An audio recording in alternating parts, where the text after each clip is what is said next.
Alright, good morning, afternoon, or night, everyone. Today I wanted to make a tier list of the companions from New Vegas because I have been on a major New Vegas bend. Alright, so this tier list is made by the Dave Gilmore, this guy right here. I just, took his simple, easy. Don't at me. Alright, so we got pretty much all the companions here. If I notice one's missing, I'll make note of it. I think Roxy is missing from this tier list, which sucks. So I'll throw her in somewhere. But we have 5 tiers. We have GOAT, greatest of all time. The Michael Jordans of the area. We got fun to be around because the main thing with this tier list is that none of them are bad per se. None of the companions are bad. It's just more of a question of who is more fun to be around. Who do I prefer to travel with? So, at the moment, we have almost never, because I almost never travel with them. Rarely, on occasion, fun to be around means I, usually take them, and then GOAT means I almost always take them. So first up, we have Raul. Raul is a GOAT. He's just goated. Raul has 100 repair skills, so he can instantly repair anything for you on the field. He can wield almost any weapon. He's very fun to do for a cowboy build on, and he's also one of the few companions you can have while part of the Legion. So for that reason, he goes right up in this GOAT tier. Also, he's just a really cool character, a ghoul cowboy. Arcade Gannon, once again, a GOAT. Arcade Gannon is actually, here, I'm going to rearrange these. I'm going to do these bursts up my personal favorites. I love Arcade Gannon. I think he's one of the most interesting characters. I think he's a really nice guy, and I think he's really fun. I don't like his base armor. I guess we should really talk about that. Raul's base gun and armor are fine. Same with Arcade Gannon. Arcade Gannon has a plasma defender and then his lab coat, which are both pretty nice. And then his perk ability is better healing, which is always really nice. I forgot the exact percentage, but I know it boosts your healing, both like any healing you do. So that's always really nice. And as someone who maxes out medicine, it can take, I think, 2 stim packs to fully heal you at most endurance levels. For Raul, if I remember correctly, again, it's a lot to remember. I'm pretty sure Raul makes your stuff. Yeah. He extends the life of your stuff, which is always nice. Christine is definitely an almost never companion, mainly because she's only in Dead Money. As a character, I like her. I think she's a really cool character, but just even in Dead Money, I just never really run her. And I'm gonna throw Dean Domino up here too. They both don't have good armor. Their guns are pretty mediocre. I like Christine more than Dean, so she's going right there. But Christine, I don't remember what her perk is. Oh, she makes the collars not go off as soon, which can be very useful depending on the situation, but I almost never have issues with that. Dean, he makes you last longer in the cloud, and as someone who, in my most recent playthrough, I have just tons of caps and everything. It's just, healing isn't a problem with me, so it's not that good, but overall he is pretty effective because there are some parts of the cloud where it's really hard to navigate without him. And as a character, he's also kind of interesting. I don't like him as a person, but as a character, he's really interesting. And I like his little finale quest. Boone is going to go up to fun to be around, even though he is not fun to be around. He is an absolute Debbie Downer. Actually, you know what? Just for that, I'm bumping down on occasion. I like my companions to be fun to be around. I like to... Like Arcade, Arcade and Raul, they're kind of sassy, they throw jokes around. Boone is just El Depresso, man, all the freaking time. He never turns off the depressing stuff. Like, I get it, you had to shoot your wife, alright? But come on, bro.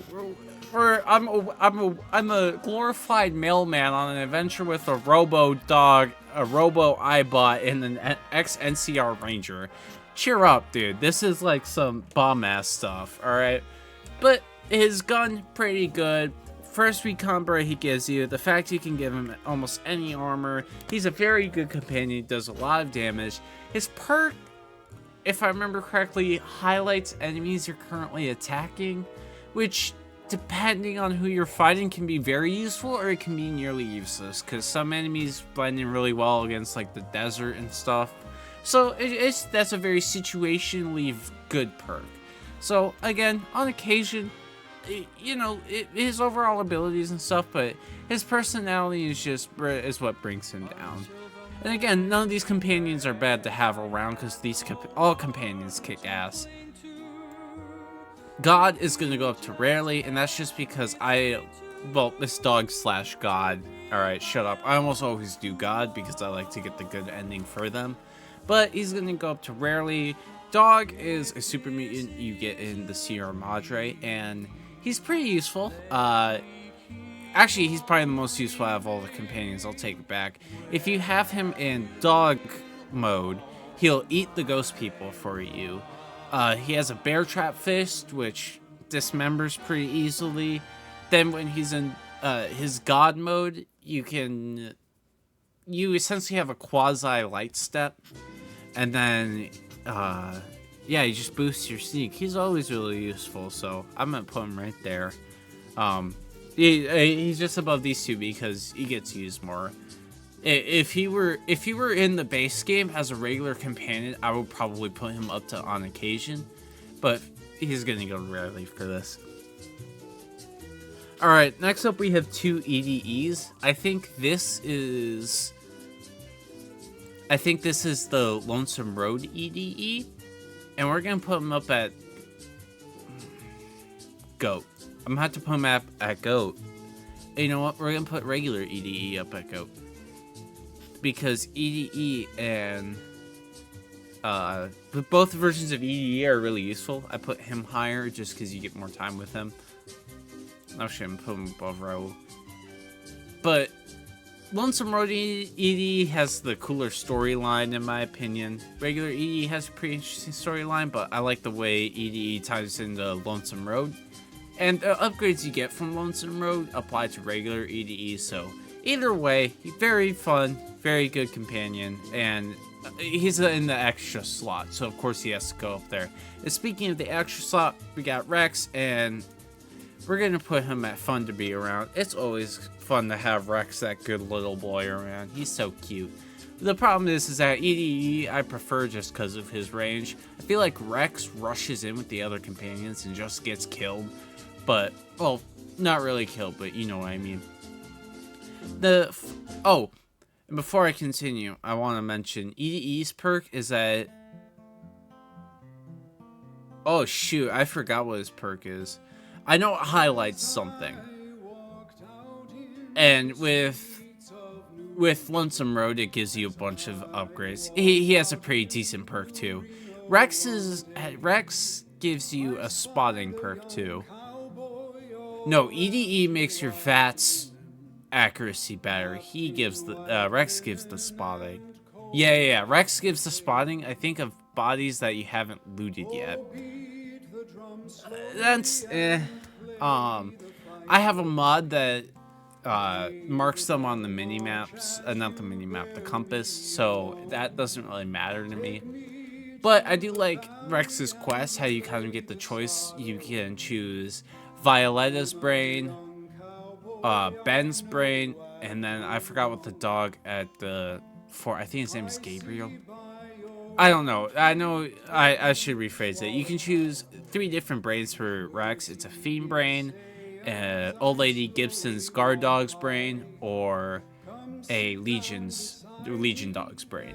The guard dog gives you damage. The Fiend dog gives you movement speed, and then the Legion dog gives damage threshold. I think I have that in the right order. Sorry if that was a little muddled. What I'm getting at is that you get to choose which is best for you. I usually choose speed because I like him to get in there and get the damage going and be less vulnerable, but that's just me.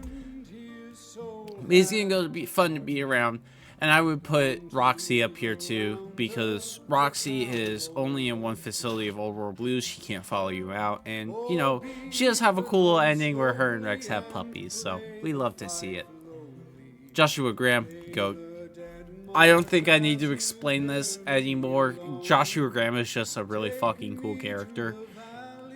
No, like, I'm not really a religious person, but goddamn, Joshua be spitting some fucking fire-ass Bible verses, alright? He is the burn man for reasons, because when he was writing down his sayings, his hand went up in flames. But anyway, he's got some cool armor, good gun, very good companion, cool backstory, the whole shebang. The only thing that sucks is he's not with you long, and then his perk is kind of eh. It just gives you bonuses to the 45 pistol. Cool, I guess. My last playthrough, I didn't even use the 45 pistol for the whole quest, but whatever. Follow Shock, I'm gonna put into rarely. Yeah, rarely. It's just so forgettable. Same with Walking Cloud. These two are just really forgettable. I wish you got more time with them. But I'll put Follow Shock a little higher than Walking Cloud because he has a more interesting quest. I do like Walking Cloud's personality a little. I like both their personalities. I like how Walking Cloud is very aware of herself, I guess is the best way to put it. I like how Follow Shock is very adventurous though, but I think Follow Shock, yeah, Follow Shock, his perk is he gives you a bonus when you look at vistas, which is really useless. And then Walking Cloud, I can't remember.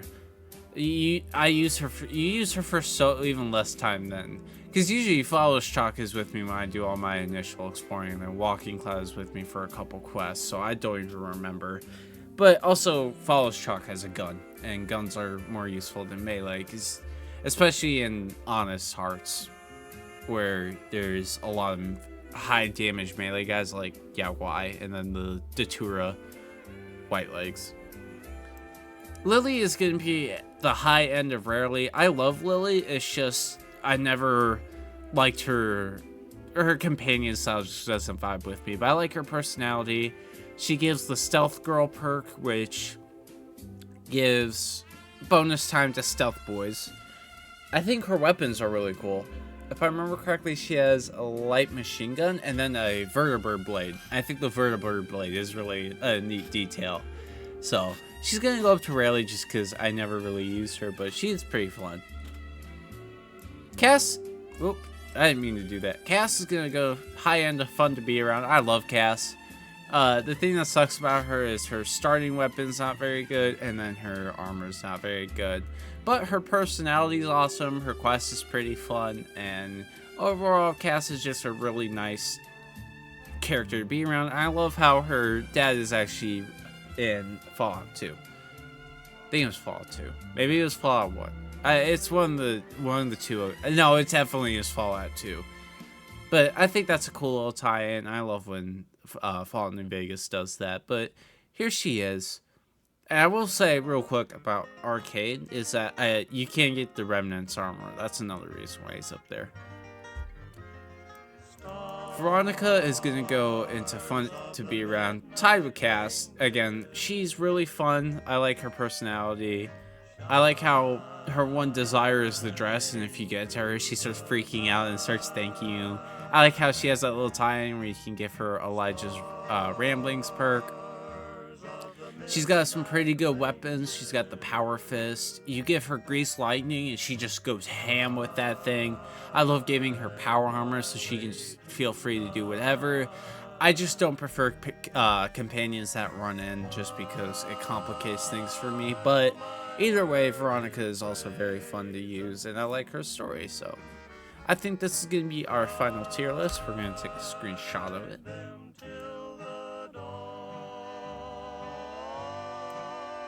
There we go. That's our tier list. So definitely, I mean, these three, and another thing is that these guys are super easy to get. Boone, you just have to do a simple quest for him. Lily, simple quest for her. Veronica, you literally just walk up to and ask if she wants to come with. You have to do a really simple get some whiskey for Cass. I think you also have to do her contract, but I know you can beat her in the whiskey contest. Raul, ooh. I'm gonna bump Raul down below Lonesome Road because Raul is actually the hardest to get out of these now that I think about it, because he is in Black Mountain, and Black Mountain is surrounded by tons of super mutants. Arcade's a little hard to get to too because you have to get to Vegas, but unless you go straight there from Good Springs, you don't really have to worry about that. Yeah, Raul, I never actually thought about that. Raul is the hardest to get out of all these guys. Wow. Alright, well, the more you realize about this game, God. Alright, well, hope you all have a good day.